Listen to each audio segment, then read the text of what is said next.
আরও একটি জিলাপির রেসিপি নিয়ে চলে এসেছি। আসসালামু আলাইকুম everyone, welcome back to my channel. তৈরি করে দেখাচ্ছি একদম দোকানের মতো মুচমুচে মোটা জিলাপি। যারা জিলাপি খুব পছন্দ করেন আর একদম দোকানের মতো রেসিপি খুঁজছেন তাদের জন্য আজকের এই রেসিপি।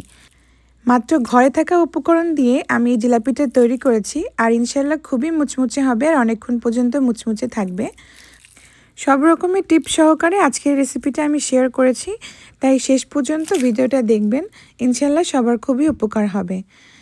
তাহলে আর কথা না বাড়িয়ে চলুন আমরা ঝটপট রেসিপিটা দেখে নিই। তো জিলাপি তৈরি করার জন্য একটা মিক্সিং বোলের মধ্যে আমি নিয়ে নিচ্ছি হাফ কাপ কুসুম গরম পানি।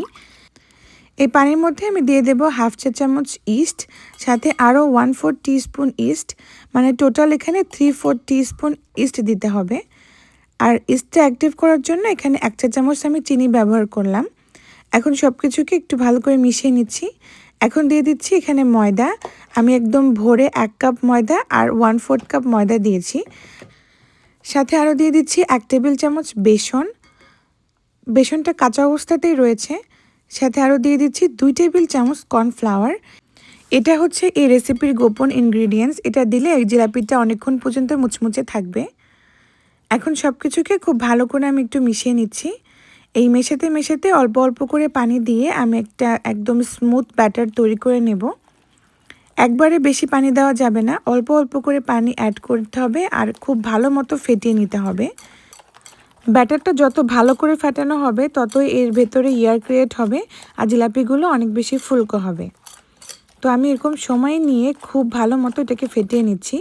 ফেটানোর সময় একটু কষ্ট হবে কারণ এটা অনেক স্টিকি হয়ে যায়। তো তারপরেও এটা খুব ভালো মতো ফেটিয়ে নিতে হবে। তো আমি অল্প অল্প করে পানি দিয়ে হাত ব্যথা না হয়ে যাওয়া পর্যন্ত আমি ফেটিয়ে নিয়েছি। প্রায় 3 থেকে 4 মিনিট মতো হবে আমি খুব ভালো মতো জোরে জোরে ফেটিয়ে নিয়েছি। ফেটানো হয়ে গেলে এখানে দিয়ে দিচ্ছি 1 চা চামচ গলানো ঘি। আপনারা চাইলে ঘিয়ের পরিবর্তে এখানে তেল ব্যবহার করতে পারেন, তবে ঘিটা দিলে অনেক সুন্দর হয়, ফ্লেভারফুল হয়। আর হ্যাঁ, এখানে আমার একটা ভিডিওতে মিস হয়ে গেছে, এখানে অল্প একটু লবণ দিতে হবে। আমি এখানে 1/4 টিস্পুন মতো লবণ দিয়েছিলাম। ঘিটা দেওয়ার পরে আমি আরও 2 মিনিট মতো ফেটিয়ে নিয়েছি। আর দেখুন এখন খুবই বেশি স্মুথ হয়ে গেছে আর কালারটাও চেঞ্জ হয়ে এসেছে। এখন একটা প্লাস্টিক র্যাপার দিয়ে আমি ঢেকে এটাকে একটা গরম জায়গায় রেখে দেব। যদি আপনাদের হাতের কাছে প্লাস্টিক র্যাপার না থাকে তাহলে একটা ঢাকনা দিয়ে ঢেকে কম্বলের মধ্যে রেখে দিতে পারেন। আবার চাইলে চুলার পাশে, গরম চুলার পাশেও রেখে দিতে পারেন। তো 2 ঘন্টা পরে আগে আমি ব্যাটারটা খোলার আগেই শিরাটা বানিয়ে নিচ্ছি। তো এখানে আমি নিয়েছি 2 কাপ চিনি, পানি দিয়ে দিচ্ছি 2 কাপ। এখন এটাকে একটু মিশিয়ে নিয়ে ফ্লেভারের জন্য দিয়ে দিচ্ছি প্রায় 4টা এলাচ। আপনারা আপনাদের পছন্দ মতো যে কোনো ফ্লেভার এখানে অ্যাড করতে পারেন। এখন অপেক্ষা করব চিনি শিরাটা বলক চলে আসা পর্যন্ত। যখন চিনি শিরাটা ভালো মতো ফুটে গেছে আর আমি এরকম অবস্থাতে প্রায় 3 থেকে 4 মিনিট মতো ফুটিয়ে নিয়েছি। 3-4 মিনিট পরে এরকম একটু চেক করে দেখবেন খুবই আঠালো টাইপের হয়েছে। আর হাতের মধ্যে কয়েকবার এরকম ট্যাপ করলেই হালকা তারের মতো আসছে, খুব বেশি আসছে না। অতিরিক্ত বেশি যদি আপনি একতার করতে চান তাহলে কিন্তু জিলাপি শিরাটা অনেক বেশি ঘন হয়ে যাবে। তো একদম ঘন স্টিকি টাইপের একটা শিরা তৈরি করতে হবে।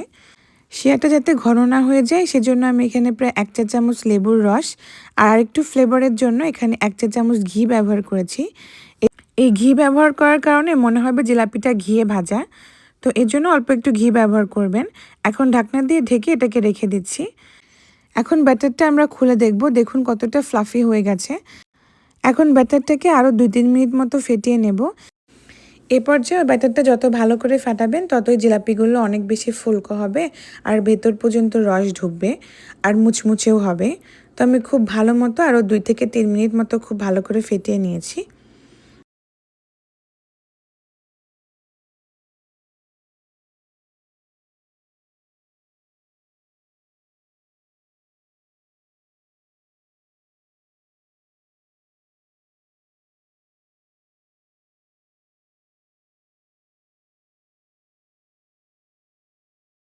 এই তো আমাদের ব্যাটারটা একদম রেডি হয়ে গেছে। এখন ব্যাটারটা একটা প্লাস্টিকের বোতলের মধ্যে আমি ভরে নেব। তো আমি একটা ফানেল ব্যবহার করেছি, এই ফানেলের মাধ্যমে ব্যাটারটা ভরতে অনেক বেশি সুবিধা হয়। তো আপনারা চাইলে চামচ দিয়েও ভরে নিতে পারেন। জিলাপি তৈরি করার জন্য আপনারা চাইলে এখানে জিপলক ব্যাগ ব্যবহার করতে পারেন, আবার চাইলে পাইপিং ব্যাগ দিয়েও করতে পারেন। তো যেটা আপনাদের কাছে সুবিধা মনে হয় সেটা দিয়ে করলেই ভালো হয়। তো আমার কাছে বোতল দিয়ে অনেক বেশি সুবিধার মনে হয়, এই জন্য আমি বোতল দিয়ে করছি। তো ব্যাটারটা ভরা হয়ে গেলে বোতলের মুখটা আমি আটকে দেব। তারপর চলে এসেছি চুলায়। চুলাতে আমি আগে থেকে তেল গরম করতে দিয়েছিলাম। তেল যখন পারফেক্টলি গরম হয়ে যাবে সে পর্যায়ে জিলাপিগুলো দিতে হবে। তো আমি যেহেতু বেশি প্রফেশনাল না, এজন্য আমারটা বেশি সুন্দর হচ্ছে না, তারপরে আমি চেষ্টা করেছি।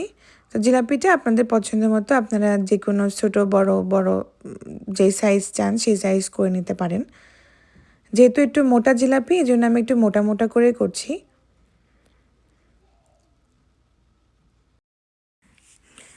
আর অবশ্যই এটা খেয়াল রাখবেন, তেলের টেম্পারেচারটা কিন্তু খুব গরম হতে হবে। তেলের টেম্পারেচার যদি খুব ঠান্ডা থাকে বা খুব বেশি গরম থাকে তাহলে একটু প্রবলেম। তো মোটামুটি একটা সুন্দর গরম তেলের ভিতরে জিলাপিটা ছাড়তে হবে, যাতে নিচের দিকে চাপটা না হয়ে যায়। খুব ভালো মতো উপরের দিকে জিলাপিটা গোল হয়ে ফুলে ভেসে ওঠে। এখন উল্টে পাল্টে জিলাপিগুলোকে ভেজে নেব। তো আমি যেহেতু কোনো কালার ব্যবহার করিনি, এজন্য আমি মোটামুটি একটা কালার করে এটাকে ভেজে নিতে হবে। খুব বেশি কড়া করে ভাজার দরকার নেই, তাহলে কিন্তু আবার জিলাপি অতিরিক্ত বেশি মুচমুচে হয়ে যাবে, তখন শিরা ঢুকতে যাবে না। তো মোটামুটি একটা মুচমুচে যখন হয়ে যাবে, গোল্ডেন কালার হয়ে যাবে, সেই পর্যায়ে আমি জিলাপিগুলোকে উঠিয়ে শিরার মধ্যে দিয়ে দেব।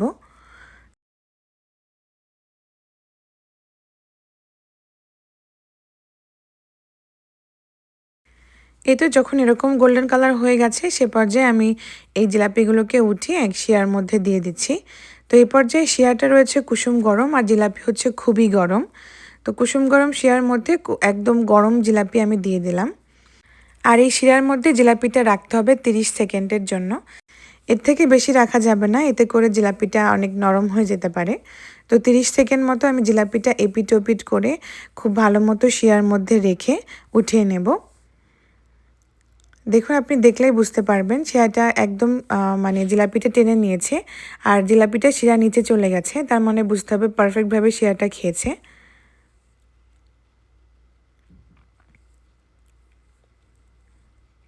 এই তো আমি জিলাপিগুলোকে উঠিয়ে নিচ্ছি, দেখুন কতটা সুন্দর হয়েছে দেখতে, মাশাল্লাহ। ঠিক একইভাবে এখন আমি সবগুলো বানিয়ে নিচ্ছি।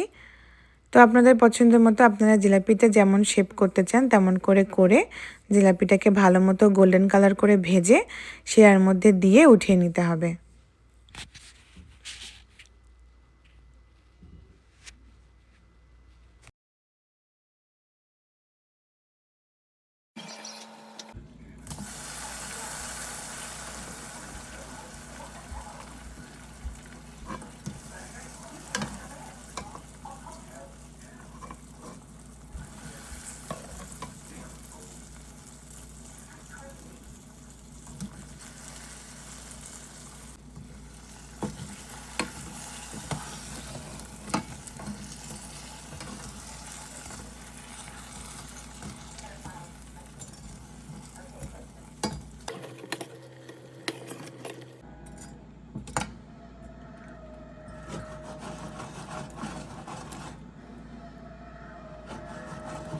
এই তো আমার আরেকটা ব্যাচের জিলাপিটাও হয়ে গেল। আমি এটুকু জিলাপির যে ভিডিওটুকু আমি কাট করিনি, ভাবলাম আপনাদের সাথে পুরো রেসিপিটাই রাখি আর পুরো ভিডিওটাই রাখি। তো এই তো আমাদের সবগুলো জিলাপি এখন তৈরি করা হয়ে গেছে। জিলাপিগুলোকে আমি এই তো প্লেটে সার্ভ করে নিয়েছি, দেখুন দেখতে কতটা সুন্দর হয়েছে। আলহামদুলিল্লাহ, একদম দোকানের মতো হয়েছে। তো আমার এই রেসিপি ফলো করে যদি আপনারা বাসায় তৈরি করেন তাহলে ইনশাল্লাহ আপনাদের জিলাপিগুলো এরকম পারফেক্ট হবে। তাহলে আর বাজার থেকে জিলাপি কেনার কোনোই দরকার নেই। এখন কম খরচেই বাসায় তৈরি করে ফেলুন নিজের হাতের জিলাপি। আর এই জিলাপি একটা জায়গায় বসে মানুষ প্রায় 6-7টা খেয়ে ফেলতে পারবে, এতটাই মজা হয় খেতে। তাহলে এই তো আজকের মতো এ পর্যন্তই।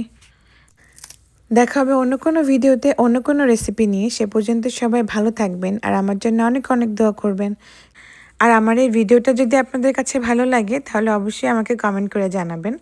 আর যদি বাসায় তৈরি করেন তাহলে তো অবশ্যই অবশ্যই কমেন্ট করে জানাবেন। এতক্ষণ সাথে থাকার জন্য অসংখ্য ধন্যবাদ। তাহলে আল্লাহ হাফিজ।